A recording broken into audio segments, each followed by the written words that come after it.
welcome back to Multifamily Live. Super excited for today's guest, Brad St. Onge. Hey, Brad, how you doing? I'm doing well. How are you, Jason?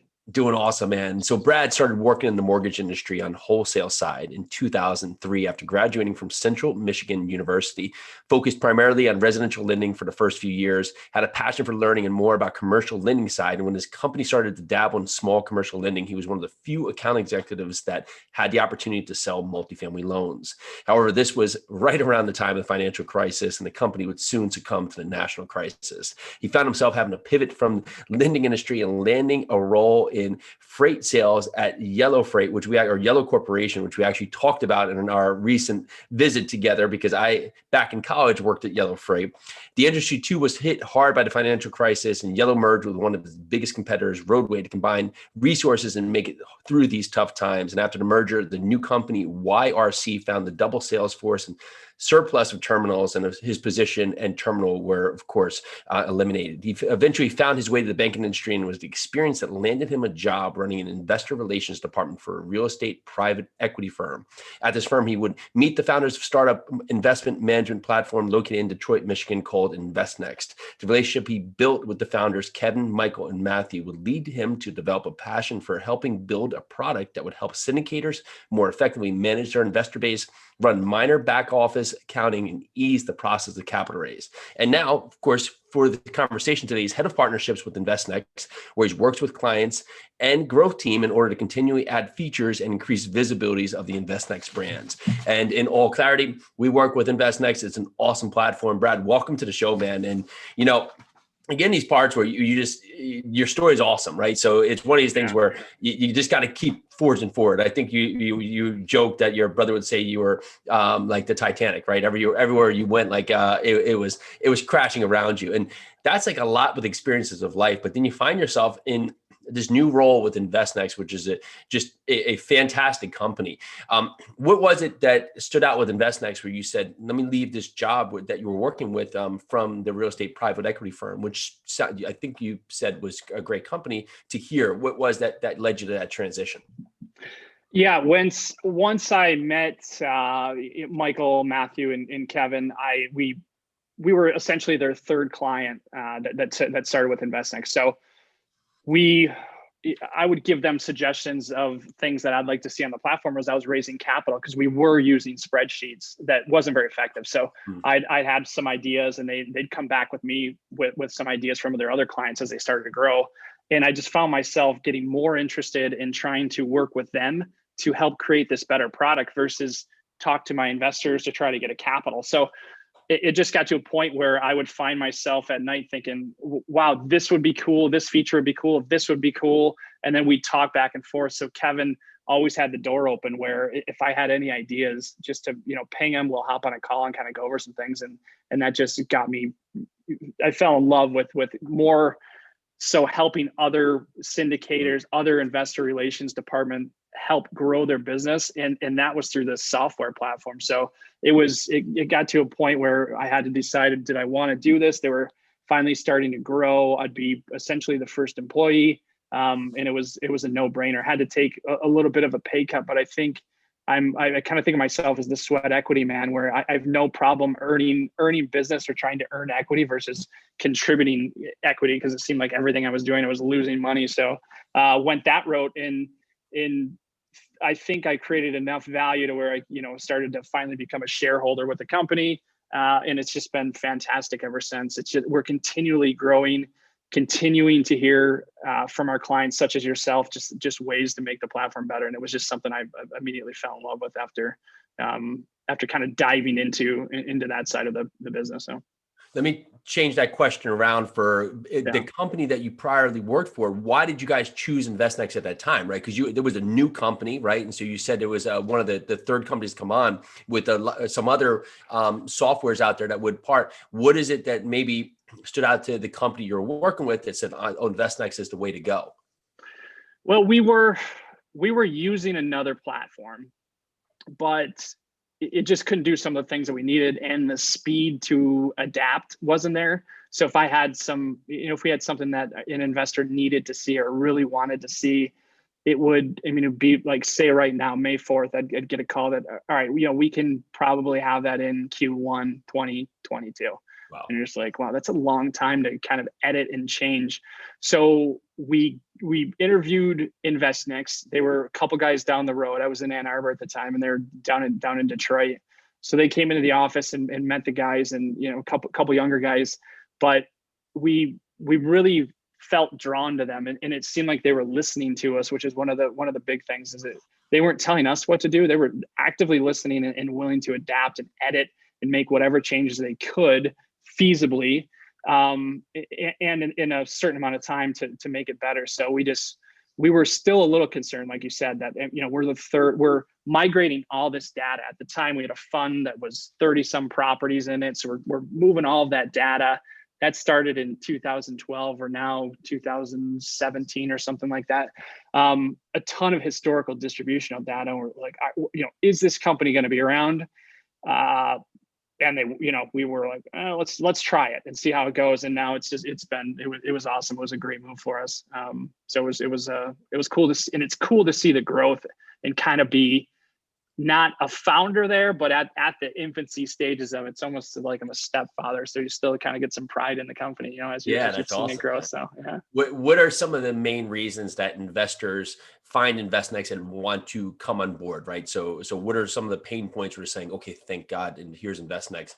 What do you usually hear that's the timing or reasons based on their current operation that really sets them into motion to want to find InvestNext?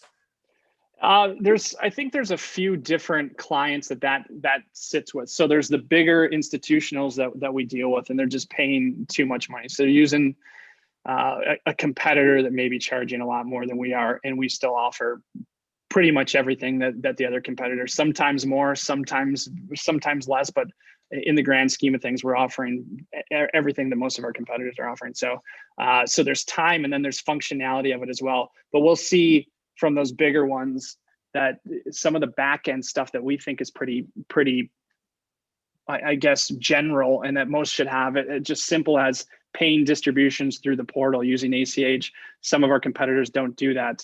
I'm not saying all of them don't, but we found that some of the bigger ones actually don't do that. So it's streamlined their process and their back end accounting to where they didn't have to run the distributions, run it in Excel outside of their portal that they were using, and then take that information to the bank. It just streamlined that.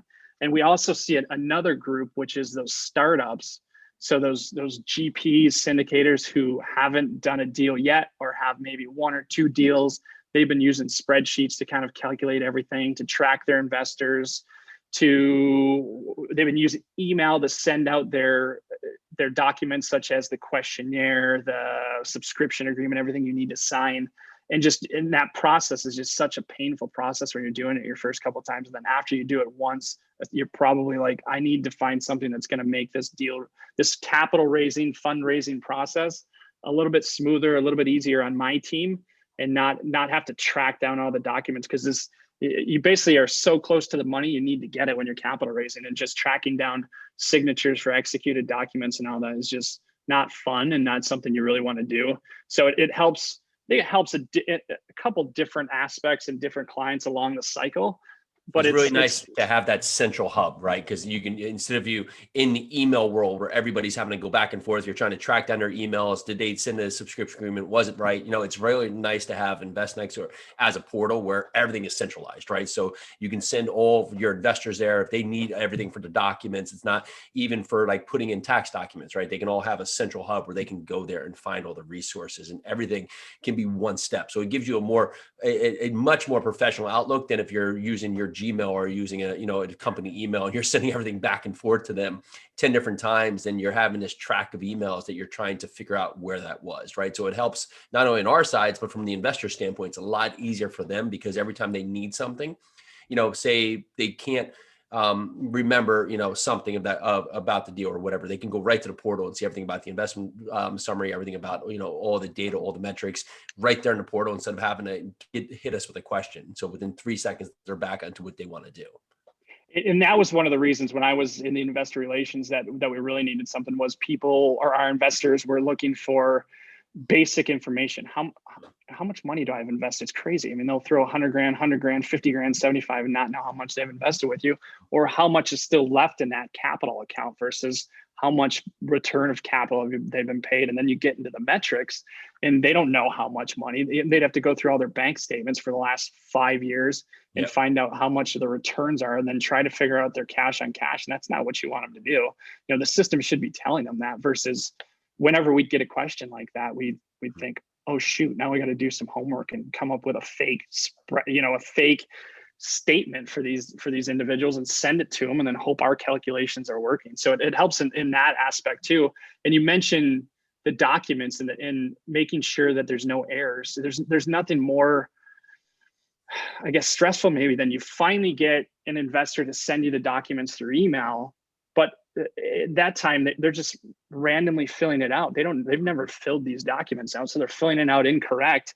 They've sent you a check for $250,000. Now you're going back and saying, hey, you kind of messed up the questionnaire section. 25. Yeah, you missed. Yeah, could you fill this out? And that's just an awkward conversation. So having a deal room where you've got these templates already in there, you're forcing them based off their selection to fill out the correct spots, and that saves time and going back and forth, and the awkward conversation of, you know, I don't want to call this person. They're giving us a ton of money, but you should call them. You know, in the past, you should call them and make sure it's correct. That way, if SEC comes knocking, you're compliant. So helps in that aspect as well. I found that no matter how I did it before we moved on to the portal, was that, you know, you send it with email, you highlight it, you go and try and do it through DocuSign. You send them every little part in the email, where they need to sign, where they don't need to sign. There was always something missed, right? No matter the more you tried to make it obvious, that it just was, you can never find that streamlined process. And that's what you want. You want it to be streamlined, especially as you go and become a larger and larger company. You want to have things that are growing with you, right? So for InvestNext, in terms of really the approach for investors, now when the investors are in our portal, when we have a new offering, right, we can put it right in there, and it can best just go right out to any of the investors want to put into it, instead of having something, or they can see when new offerings are live, right? So those are some of the great things about giving yourself that centralized platform, because you don't have to get the summary and then send it out to all your investors, that or have your list of investors and have 10 different platforms working, right? Because that's what you want to bring it in, because then you can get back to focusing on properties. For the companies that have been doing it, is there any difference between ones that are running a fund, running a syndication? Is there any difference in the process? Not really. There's a little bit of differences and tweaks. If you've got a fund, typically you're raising it in a project, and then you're purchasing, so in one project, and then you're purchasing sometimes properties with that cash. Sometimes the whole fund is purchasing it, so then you can just create another project and have, you know, ABC fund as the one investor in the project, and then you could separate the distributions. It depends how they have it set up. There's a lot of different ways we've seen them. Some it's all encompassed in one fund, and they have a bunch of different capital raises. So we have someone who has up to class N capital raises. So you can create a bunch of different deal rooms, and you don't have to change that main summary page of the project. So it's got your overall goals of the fund, and then as these classes or new capital raises that you bring to the table, you can then create a separate deal room for those, and it's not changing what the overall goal of the fund is. But there's a ton of different ways, and that's what's great about this business. Is I've come into it from one side and learning from how one syndicator GP does it, thinking I know everything, and then you get in, you're like, wow, this is crazy what this REIT company's doing, or this debt company's doing. Some of the distributions that we've seen, the waterfalls are pretty cool to see. I like seeing some of the differences. I always think it's good to have something simple and basic that your investors can understand, not get too involved in it or have too many different hurdles. But it's always cool for me to see some of the ones in the past of all these different crazy hurdles, and how our system can adapt to all of them is pretty awesome too. Or if it's not, we'll just create a hurdle that does fit. And I love that aspect when we don't have that hurdle, because then we can it's something else that someone else probably needed, but maybe didn't ask about it. So we can just add that in too. So it's always cool to see that stuff. Without naming names, can you give us an example of a pretty out there structure that you've seen? It usually involves when there's two let's see, there's 2 projects. So basically 2 big companies will come in and purchase a property, and then one will bring in maybe half of the equity, and then the GP actually will have his own equity, and he'll have managers off of the equity side, so like GP portions of it, and then he'll have his LP portions of it off of there. So as you're paying back the 50% of it that goes to the manager side, with all the LPs and GPs get paid, and they have I've had some crazy structures where the IRR is like 14.23%. And then the next hurdle is 17 point, and just random numbers that come from all the way back. So then you're paying all of these LPs their pref, but then at the same time you're paying that other side from the other 50% that maybe a big institutional investment firm came in. So you're paying them, and then you're paying this side. So we've had to set up 2 different projects for that. It's kind of it's unusual. And every time we get added new projects for them, it's always something crazy, but it's hurts my head. And at the end of the day, I'm like, I don't want to think anymore about math, but it's awesome because it really pushes the boundaries of some of the stuff we do. And we go through, and once we get done with it, it feels like it's time for a beer. It's like the end of the day. I'm like, all right, that's, this is good, but it's cool when it all works out. But it's like I said, their hurdles are pretty interesting, and it's not simple, but it's just, I mean, the cash flow comes and then gets divided by a couple different ways, then it works its way back up to the top and then distributed back down. So like essential waterfalls. We get that question from investors a lot, is like how to structure a deal. And the thing is, you can structure it any way you want. You can structure it a million different ways as long as it's going to work for you and your investors, right? So there's no one way or one cut from the cloth to say this is how it has to be done, just like you have in that narrative too. You see a lot of common structures, but there's so many times where you can just do it in so many creative or inventive ways that can benefit the deal, benefit you, benefit the team, benefit the investors. Yeah, in the debt, some of the debt pieces that we do, those are some crazy ones too, because you'll have reinvestment where they can reinvest some of those distributions that they're getting. So building out, having a waterfall for that, or the option to use the reinvestment, that gets pretty crazy too. So some of the debt pieces they really test the system and make it even better than it is. So we love bringing on new debt. It's pretty cool to see that too. So that's something we've seen a lot more recently, actually too. Interesting. And what have you found are some of the most desired features that you guys have put into action in the last year or last 6 months? I'd say ACH inbound payments is the newest, and that's one that's kind of garnering a little bit of chatter from our investors, which is essentially you send out the deal room link to all your investors, like you were saying earlier. So you have all these templated HelloSign documents in there, so they can sign it, they can view the deal room, execute all the documents, and then now they can link up through an integration. They can link up to their Chase account right there after signing the executing the documents, and then they can ACH their money to you right there. So they don't have to go to the bank to do it. It just creates almost like a one-stop shop where you're just doing that and not having to leave the portal at all, which is awesome. We're very proud of that. Our development was pretty spot on there. So Matthew and Michael, it was awesome what you guys are kind of running the team on that one.